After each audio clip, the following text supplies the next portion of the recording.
வணக்கம் மகளே. தமிழ் சினிமாவில் பிரம்மாண்ட இயக்குநர்கள் வரிசையில் இன்றைக்கி நம்ம பார்க்க போகிறது யாருன்னு பார்த்தீங்கன்னா மாசாணி திரைப்படத்தோட, அதாவது ராம்கி நமக்கு பிடிச்ச ஹீரோ. ஸோ அவரோட ரீஎன்ட்ரினே சொல்லலாம். அப்படி ஒரு ரீஎன்ட்ரியை ராம்கிக்கு கொடுத்த இயக்குனர். அவருக்கு ஒரு அப்கமிங் இப்போ வரைக்கும் வந்தார் அப்படின்னா அதுக்கு ரெண்டாவது இன்னிங்ஸ் ஆரம்பித்து வச்ச இயக்குனர்னு சொல்லலாம்.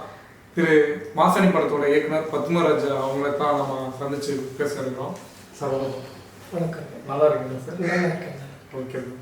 இப்போ மாசாணி படம் மூலயமா எல்லாருக்கும் பிடிச்ச ஹீரோவை ஒரு ரவுண்டே வர வச்சிட்டீங்க. கண்டிப்பாக. இப்போ வந்து துல்கர் சல்மான் படம் வரைக்கும் அதுக்கு ரீஎன்ட்ரி கொடுத்ததே நீங்கள் தான். எப்படி சார் அது எப்படி பண்ணீங்க மாசாணி? அதாவது அவருக்கு ரீஎன்ட்ரின்னு நாம் சொல்ல முடியாது. ஏன்னா அவர் வந்து கிட்டத்தட்ட ஒரு 60 படங்கள் பண்ண ஒரு பெரிய ஹீரோ. நாங்கள் பண்ணும்போது எங்களுக்கு வந்துட்டு ஒரு ஃப்ளாஷ்பேக் ஸ்டோரி, அதுக்கு வந்து ஒரு பழைய ஒரு படங்கள் பண்ணிக்கிட்டு இருக்கக்கூடிய, இன்னைக்கு வந்து ஃபீல்டில் வந்துட்டு இல்லாமல் இருக்கக்கூடிய ஒருத்தர் இருந்து திரும்ப கொண்டு வந்தால் நல்லா இருக்கும் அப்படின்னு சொல்லி நாங்கள் வந்து யோசித்தோம். அதனுடைய அடிப்படையில் தான் அவர்கிட்ட போய் அப்ரோச் பண்ணி கேட்டோம். நல்ல வேளை அவர் பண்ணுறதுக்கு ரெடியாக இருந்தார், பண்ணிட்டாரு. அது வந்து அவருக்கு ஒரு ரீஎன்ட்ரி அப்படிங்கிற மாதிரி ஆச்சு. எங்களுக்கு தான் அது ப்ளஸ். அவர் எப்படி உடனே ஒத்துக்கிட்டாரா? கதை கேட்டாரு, கதை கேட்ட உடனே ஒத்துக்கிட்டாரு. கதை நல்லா இருக்கு, நான் பண்றேன்னு சொல்லிட்டாரு. ஆனா அவர் ஒரு சின்ன கண்டிஷன் மட்டும் சொன்னாரு. நான் வந்து இப்போதான் அந்த பிரியாணிங்கிற ஒரு பெரிய கண்டிஷன் படத்துல நான் பண்ணிட்டு இருக்கேன். கார்த்திக் சார் எல்லாம் பண்ணிட்டு இருக்காங்க, வெங்கட் பிரபு சார் எல்லாம் அதை வந்து பண்ணிட்டு இருக்காங்க டைரக்ஷன். ஸோ அந்த படத்துல வந்து நான் இப்போ வந்து கமிட் ஆகுற மாதிரி இருக்கேன். ஸோ அந்த படம் தான் எனக்கு அடுத்து ரீஎன்ட்ரியாக இருக்கணும்னு நான் நினைக்கிறேன். அதனால அந்த படம் வந்து பண்ணிட்டு இருக்காங்க. பட் அது ரிலீஸ் பண்ண பிறகு நீங்கள் ரிலீஸ் பண்ணுற மாதிரி இருந்தால் நான் பண்ணுறேன் அப்படின்னு தான் சொன்னாங்க. நான் என்ன சொன்னேன்னா, சார் நீங்கள் பண்ணுங்க, யார் முன்னே பண்ணி முடிக்கிறாங்களோ, யார் முதல் ரிலீஸ் பண்ணுறாங்களோ அவங்க பண்ணட்டும் சார், அதுக்கு நீங்கள் உடன்படுங்க சார் அப்படின்னு நான் சொன்னேன். அதுக்கு என்ன அவர் சொல்லிட்டாருன்னா ஓகேன்ட்டார். அவர் என்ன நினைச்சாருன்னு எனக்கு தெரியாது.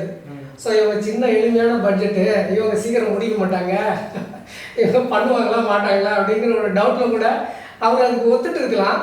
ஸோ அது தெய்வாதீனமாக எங்கள் ஒரு ஸ்ரீகிரியன் ப்ரொடக்ஷன் MS சரவணன் ப்ரொடியூசர் வந்து ரொம்ப சிறப்பாக சீக்கிரமாக ஒரே ஷெட்யூலில் நாங்கள் பண்ணோம். 39 நாள், ஒரு நாள் கூட கேப் விடாமல் பண்ண படம் மாசாணி. அதுக்கப்புறம் ஒரு 7 நாள் 8 நாள் வந்துட்டு நாங்கள் வந்து இந்த சாங்கும் ஃபைட்டும் இதெல்லாம் பண்ணோம். அப்படி ஒரு இண்டஸ்ட்ரியில் வந்துட்டு ஒரு நல்ல ஒரு ப்ராஜெக்டை அது உருவாச்சு. ஆமாம்.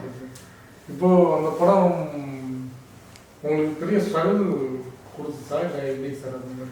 அது ரிலீஸிங் டைம் அப்படிங்கிறாங்க. ரிலீஸிங் டைம் அப்படிங்கிறது வந்து எல்லா படங்களுக்குமே இருக்கக்கூடிய ஸ்ட்ரகிள் தான். படம் பண்ணும்போது ஸ்ட்ரகிள் அப்படின்னு பார்த்தா அது அப்படி எதுவுமே இல்லை.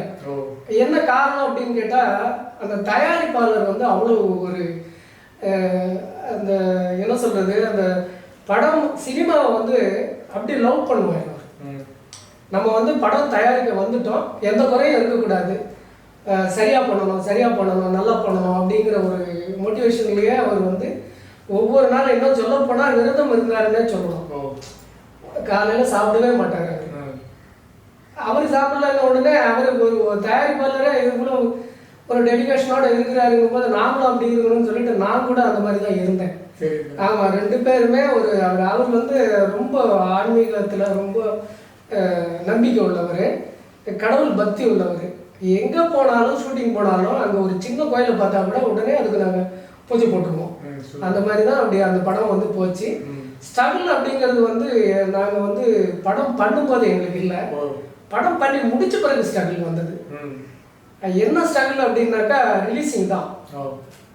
ஏன்னா ஒரு இன்னைக்கு வந்து சொல்கிறாங்க படம் வந்து ரிலீஸ் பண்ண முடியல அப்படின்னு சொல்கிறாங்க. இது இன்னைக்கு மட்டும் இல்லை, காலகாலமாக அது இருந்துக்கிட்டு இருக்கிற ஒரு விஷயம்தான். படம் முடித்த பிறகு பிஸ்னஸ்க்கு அப்படின்னு நம்ம காட்டும்போது அந்த பிஸ்னஸ் பீப்புள்ஸ் வர்றவங்க வந்து முதல்ல வந்து ப்ரொடியூசருடைய மனசை உடைச்சிருவாங்க. சார் என்ன சார் இப்படி ஒரு கதையை தேர்வு பண்ணிட்டீங்க, என்ன சார் இப்படி இருக்கீங்க, என்ன சார் இவங்களை போட்டு எடுத்துட்டீங்க, இவங்களுக்கெல்லாம் மார்க்கெட்டே இல்லையே, இப்படிங்கிற மாதிரியான வார்த்தைகளை தான் படம் பார்த்துட்டு சொல்லுவாங்க. ஒரு இண்டஸ்ட்ரியில் ஒரு பெரிய ஒரு பிஸ்னஸ் வந்து பண்ணிட்டு இருக்கக்கூடியவங்க, ஒரு நல்ல ஒரு இயக்குனராக இருந்த ஒரு பெரிய ஆள். அவர் வந்து டிஸ்ட்ரிபியூஷனும் பெருசாக பண்ணிகிட்டு இருக்கிறாரு. அவர் வந்து எங்கள் ப்ரொடியூசருக்கு வந்து படம் காட்டிட்டு அந்த படத்தை பார்க்கும்போது அவர் சொன்ன விஷயம், இதெல்லாம் வந்துட்டு பிஸ்னஸே பண்ண முடியாதுங்க, ஸோ நீங்கள் ஓன் ரிலீஸ் தான் பண்ணணும். அப்படி பண்ணிட்டா கூட உங்களுக்கு வந்து இந்த போஸ்ட் ஓட்டுற காசு கூட வந்து ரிட்டர்ன் வருமானு டவுட்டு தான் சொல்லிட்டு போயிட்டாரு. எங்கள் ப்ரொடியூசர் அப்படியே ரொம்ப மனசு உடைஞ்சி உட்காந்துட்டாரு. என்னை ஒரு நாள் கூப்பிட்டுட்டு, என்ன சார் இப்படி எல்லாம் சொல்கிறாங்க, வாஷ் அவுட் ஆகிடும்னு சொல்கிறாங்க, ஓன் ரிலீஸ் பண்ணால் கூட என்ன பண்ணுறதுன்னு தெரில அப்படின்னு சொன்னார். நான் அவருக்கு ஒரே ஒரு வார்த்தை மட்டும்தான் சொன்னேன், சார் சினிமாங்கிறதே வந்து நம்ம வந்து தைரியமாக பண்ணக்கூடிய ஒரு விஷயம்தான். இங்கே தைரியம்தான் மூலதனம் பணம் அப்படிங்கிறத தாண்டி தைரியங்கிறது ரொம்ப ரொம்ப முக்கியம். ஸோ நம்ம கதை தப்பு பண்ணாது, நீங்கள் தைரியமாக பண்ணுங்கள் சார் அப்படிங்கிற வார்த்தையை மட்டும்தான் சொன்னேன். அதை அவர் எப்படி எடுத்துக்கிட்டாருன்னு தெரில. ரிலீஸ் பண்ணார் ஓன் ரிலீஸு. ஆர்கே சுரேஷனுடைய கம்பெனி அவங்க தான் ரிலீஸ் பண்ணி கொடுத்தாங்க. அபியன் நபி அவரும் சேர்ந்து தான் ரிலீஸ் பண்ணி கொடுத்தாங்க. 157 தேட்டர் ஃபர்ஸ்ட் டே நாங்கள் வந்துட்டு தேட்டர் எங்களுக்கு வந்து கிடைச்சது. அன்னைக்கே நைட்டே வந்துட்டு எங்களுக்கு 20 தேட்டர் எக்ஸ்டன் ஆச்சு. ஸோ தொடர்ந்து ஒரு வாரம் அந்த தேட்டரு கவுண்டிங்கில் போயிட்டே இருந்தது. 2வது வாரம் குட்டி புலின்னு ஒரு படம் வந்ததுனால ஒரு 80 தேட்டர் எங்களுக்கு குறைஞ்சது. இருந்தாலும் 25 நாள் வரைக்கும் நாங்கள் வந்து தமிழ்நாட்டில் விளம்பரங்கள் கொடுத்துட்டே இருந்தோம், ஓடிட்டு தான் இருந்தது படம்.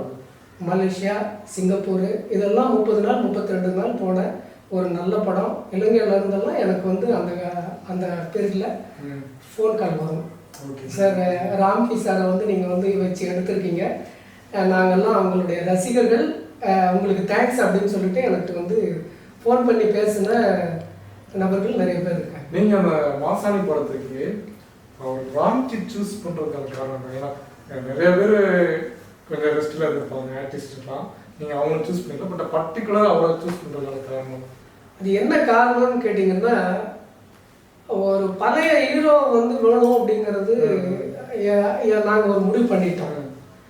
ஆனால் ராம்கிக்குன்னு ஒரு ஃபேன் பேஸ் இருக்கு. அவர் வந்து யாருமே வந்து சினிமாவை விட்டு இவர் அப்படின்னு எல்லாம் யாருமே ஒதுக்கவே இல்லை. அவரே இலங்கையில் போயிட்டு ஒரு சீரியல் இந்த மாதிரியான ஒரு விஷயங்கள்ல அங்கே ஒரு சேனல்ஸ் அப்படின்னு சொல்லிட்டு அவருடைய சொந்த படங்கள் அப்படின்னு சொல்லிட்டு அதில் பிஸியாகி அவர் போய் ஒரு கேப் தான் விழுந்ததை தவிர அவர் ஃபீல்டை விட்டெல்லாம் போன ஆள் கிடையாது. ஒரு இன்னும் அப்படியே தான் இருக்கு. ஆமாம், அப்படி இருப்பாரு. இதையெல்லாம் தாண்டி என்னன்னு கேட்டிங்கன்னா, என்னைக்கு பார்த்தாலும் ஒரு இளமையான ஒரு உருவமாக தெரியக்கூடிய, கண்ணுக்கு தெரியக்கூடிய ஒரு அழகான ஒரு ஒரு ஹீரோ அவர். அதனால எங்கள் மேனேஜர் சொன்னார், சார் ராம்கி எப்படி இருப்பார் அப்படின்னு சொன்ன உடனே, ஐயோ ஃபஸ்ட்டு அவர் அப்பாயின்மெண்ட் கிடைச்சா போதும் சார், அவர்கிட்ட போய் கதை சொல்லி அவர் ஓகே சொல்லிட்டாருனால நம்ம படம் சக்ஸஸ் சார்னு சொல்லிட்டு தான் நினச்சோம். அதே மாதிரி மேனேஜர் வந்து ஃபிக்ஸ் பண்ணி கொடுத்தாரு. போனோம், கதை சொன்னோம், அவர் ஓகே இருந்தார், நாங்கள் ஆரம்பிச்சிட்டோம். ஆமாம், அது இன்ட்ரெஸ்டிங்காக. ஆமாம், அது ஒரு பெரிய ஒரு படம் முடிச்சதுக்கப்புறம் என்ன சொன்னாங்க சார் ராம்கி சார்? படம் முடிச்சதுக்கப்புறம் அவருக்கு படம் பார்த்துட்டு அவருக்கு வந்துட்டு அவர் அவங்க மிஸ்ஸஸ் இவங்கெல்லாம் வந்து படம் பார்த்தாங்க. ஸோ அதில் ஒரு டெத்து சீன் மாதிரி ஒன்று வச்சுருந்தேன். அவங்க நிரோச மேடம்லாம் கண்ணில் தண்ணி விட்டு அழுதுட்டாங்க. ஏன்னா அந்த ஃபீல்டில் அவரை பார்த்துருக்க மாட்டாங்க. ஸோ அதை பார்த்துட்டு இதாகிடுச்சு. கொஞ்ச நேரமே வந்தாலும் அந்த படத்துக்கே அவர் தான் அப்படிங்கிற மாதிரியான ஒரு ஃபீலில் கிடைச்சதுன்னு ரொம்ப சந்தோஷப்பட்டார்.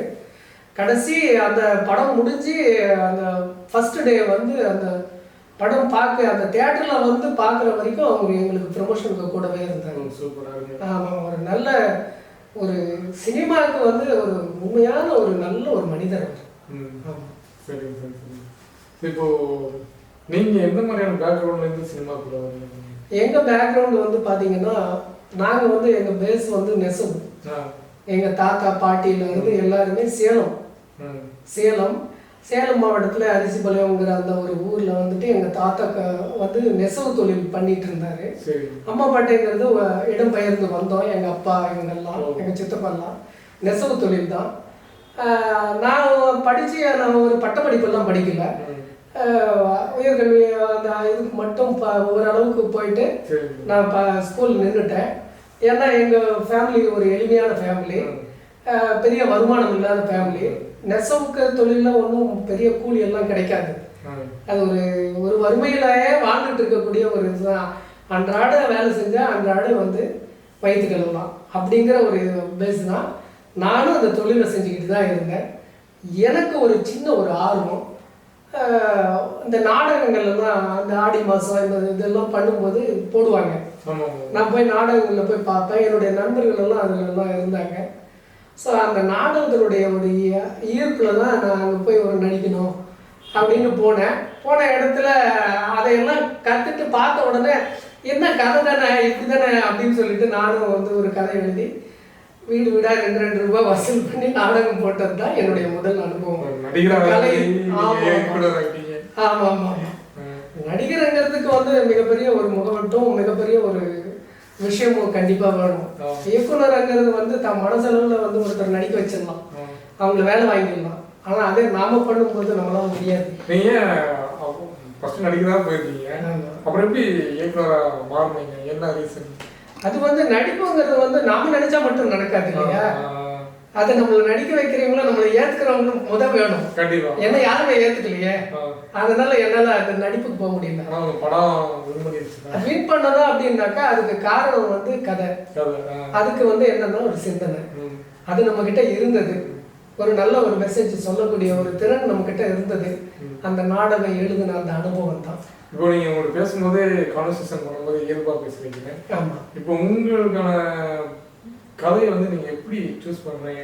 இப்போ ஒரு கற்பனையாவா, இல்லை வாழ்வியலா, இல்லை லைவா நடந்த சம்பவங்களா, எந்த மாதிரி? இது வந்து ஒரு ஸ்பார்க்கு, ஏதாவது ஒரு சம்பவத்தை பார்க்கும்போதோ படிக்கும்போதோ நம்ம புராணங்கள்ல இருந்து நம்ம வந்து கேள்விப்படக்கூடிய விஷயங்களோ நம்மளை வந்து ஒரு சின்ன ஒரு தீயை வந்து மூட்டி விடும் உள்ளுக்குள்ள. இது அதை வந்து நம்ம வந்து டெவலப் பண்ணக்கூடிய ஒரு விஷயத்த நம்ம வந்து சிந்திச்சிட்டோம்னாவே அது வந்து வந்துடும். நான் வந்து கதைகள் வந்து சமுதாயத்துல இருந்து தான் எடுக்கிறேன். சமுதாயங்கள்ல வந்து நடக்கிற விஷயங்கள் தான் கதையா நம்ம வந்து எடுக்கிறோம். அதுதான் வந்து எல்லாருமே எடுத்திருப்பாங்க. நீங்க ராமாயணம் மகாபாரதத்தை பார்த்தா கூட ஒரு இதிகாசங்கள் நடந்த கதைன்னு தான் நம்ம வந்து இன்னைக்கு வரைக்கும் நம்பிட்டு இருக்கோம். அப்போ அதை எழுதின வால்மீகியோ அல்லது வந்து வியாசரோ வந்து என்ன பண்ணியிருக்காங்க, அது நடந்த கதை தானே எழுதியிருக்காங்க. இதிகாசங்கள்ல இருந்தே அதுங்கும் போது நம்ம இன்னைக்கு எழுதக்கூடிய சாதாரண கதைகள் வந்து இந்த சமுதாயத்துல இருந்து அடுக்கும். கற்பனைங்கிறது வந்து அது நம்ம நினைக்கிறது தான்.